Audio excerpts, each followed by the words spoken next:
Thanks, Green. Why do you think Americans are so down on President Biden right now? What do you mean?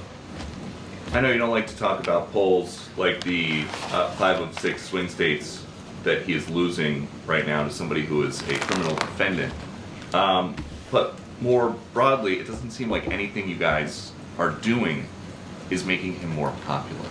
Why do you think that is? So you mentioned a criminal defendant, your words, not mine. So I want to be super mindful about how I answer this question because obviously that criminal defendant is also in the race for 2024 election. So I'm going to be super mindful there.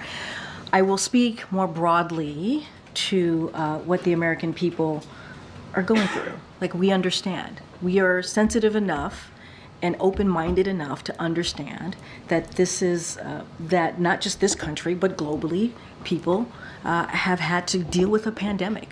And coming out of that pandemic, we understand that even, you think about gas prices, and because of Putin's war, what that has occurred that led to gas prices increasing. And the president had a lot to deal with when he walked in. A lot of crises. And this is a president that took that very, very seriously and took action. The American Rescue Plan, no Republicans voted for that, but we ended up trying to work to get an economy that's fairer for all and make sure that we don't leave people behind, and creating 15 million jobs, an unemployment rate that's under 4%. We understand that people are still feeling this. We get that. And we're not blind to that.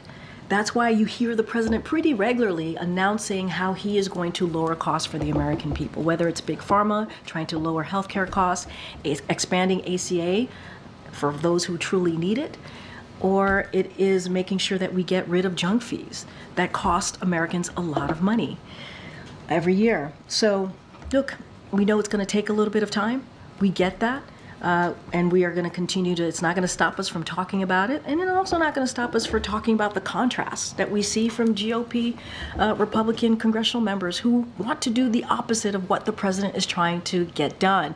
Cutting Social Security, Medicare, Medicaid, that is what they're talking about. Slashing taxes for billionaires and corporations. That's not what this president wants to do. He wants to make sure that we're building an economy from the bottom up, middle out. And again, we get it. We get that prices are too high for Americans, and that's what we're going to continue to do the work. I get that you understand that people are hurting right now. Why is it that nothing you're doing to address their concerns is working?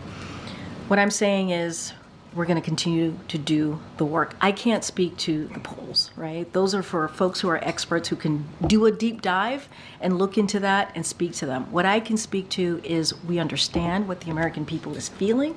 We understand what they're going through. That's why we're going to continue to do the work.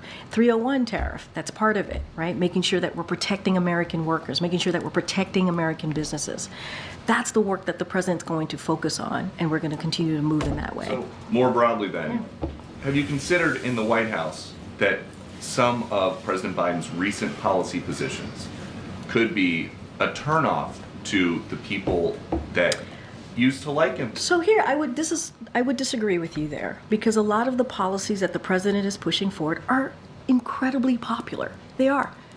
Student debt. Even though you have Republicans who stopped the president on moving with his plan on student debt, that's actually very popular with Americans. Fighting Big Pharma, that's popular with Americans, right? Making sure that we lower costs on healthcare, that's popular with Americans. So what the president is actually doing is popular with what majority of Americans want to do, even in protecting reproductive rights, something that Republicans are not on the right side of history. You think about what extreme elected officials want to do. The president wants to protect and make sure that we actually are giving a woman a right to make really difficult decisions on their health care. So that part I certainly disagree with you on. Go ahead, Jared.